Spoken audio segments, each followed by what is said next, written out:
bouncing ideas around, and this idea that kept coming up was this idea of empathy.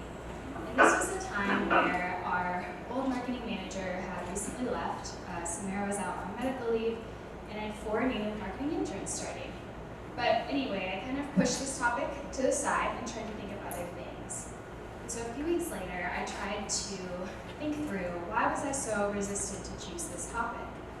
And I kind of came to the conclusion that this is something I was really struggling with. I was feeling stressed and uncertain. I was feeling like I had taken on a lot of additional responsibility and that my role was kind of changing, but not officially. But I knew I wasn't being as present as I could be for my team. I knew I wasn't being my best self because I was so focused on my tasks and what I needed to do that I wasn't really giving them the time that they deserved to excel and do their best work. So instead of avoiding this topic any longer, I decided to really dive in and unpack it. And I wanted to share with you guys what I learned today. So first off, let's just start by defining empathy. We all more or less know what it is. This is a definition. It's the ability to read and understand, truly understand, others' emotions, needs, and thoughts. It's one of the core competencies of emotional intelligence, and it's a really critical leadership skill. But oftentimes, we confuse it with sympathy, or we like to use the two interchangeably, but let's be really clear. You can sympathize with somebody, you can identify with them, you can feel sorrow for what they're going through, but that alone is not going to connect you with that person. Empathy is that identification plus the feeling. Empathy causes you to react and for you to really feel with that person. And so why is this so important in leadership? Because it allows us to influence and inspire the people around us.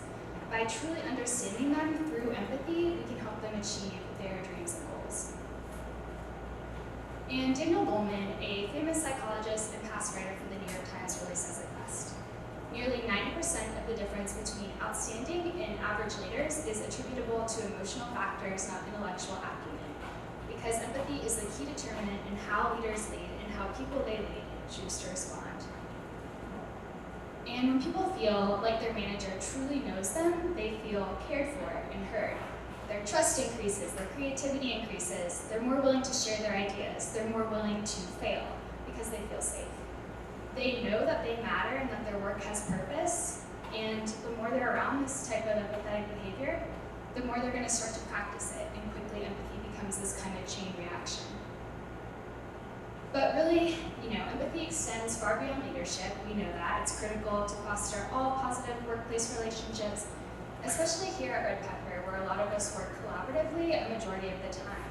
When we're able to connect with our peers in a real and meaningful way, we're just happier, and we go above and beyond to produce better work. And empathy is not something that most people are just born with or born without.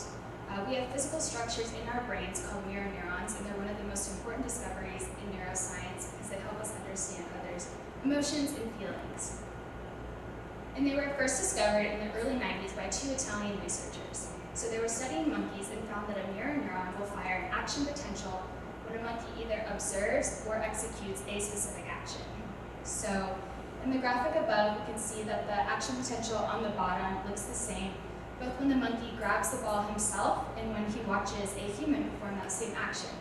So this is the type of thing where if you see someone stub their toe or get a paper cut, you can actually feel that feeling. So your mirror neurons are actually reflecting the feelings of the people present. But you start to feel as they do, even though it didn't exactly happen to you in that moment.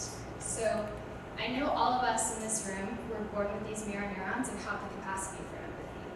And it's kind of a baseline, so we need to work harder at it to develop it and get better. And we can kind of think of empathy like a pool of water. So when our pool is full, when everything is going great for us, we're feeling relaxed and in control, we're much more likely to reach out to our team, check in, see how they're doing, see if there's anything we can help them with. But when our pool gets low, when we're stressed, busy, or overworked, we're so focused on ourselves and what we need to do that we spend less time empathizing and really connecting with others, and consequently, our relationships start to suffer. And this is a big problem, especially here at Red Pepper, because we don't work alone. It takes so many different people doing so many specific roles to make this place run and be successful. So So we need to keep this skill at the forefront, and there are a few things that we can do that over time are going to make a really big impact. Number one, know your team, and I mean truly know them. Learn what their passions are inside and outside of work, because if you don't know these things, how are you going to support them in their careers and also their lives? How are you going to know how to motivate them? Genuine curiosity makes people feel like real people and not just workers. So a tip here would be to host regular team offsites. So learn what your team likes to do and just go outside of work and go do those things. I know the marketing team, we've gone to a workout class, out to dinner afterwards where we talk about what's going on in work, what's going on outside of work, and after we just feel way more connected and consequently we work better as a team. Number two is to become more self-aware, because empathy requires you to know yourself. So the more you're connected to your own thoughts and emotions, the greater you're going to have that ability to feel for others. So know your strengths, know your weaknesses, know your DISC profile, the tool we use to understand our workplace priorities and preferences. And use this to your advantage. There's not just one best style. The important thing you can do here is to really become aware of how you work and then flex to the other styles that are different than your own. And so as you can each see here, each style has their limitations and ways they can grow in empathy. And I won't go through all of this, but just two examples. So Ds can be indifferent to others' needs, so they need to listen more effectively, ask more questions, and really share their thinking and bring people along. Cs can sometimes get defensive when criticized. They can be self-isolating, so they can practice taking action and really initiating conversation.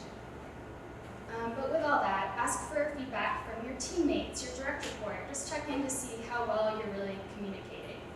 And then other ways you can practice this skill outside of work just include self-reflection, meditation, journaling, things like that. Number three is to care about your team. So when having conversations one-on-one or in a group, whenever it's possible, just maintain eye contact, ask smart questions, and eliminate those distractions. Make the person that you're speaking to feel like they're the most important person in the room when you're speaking to them.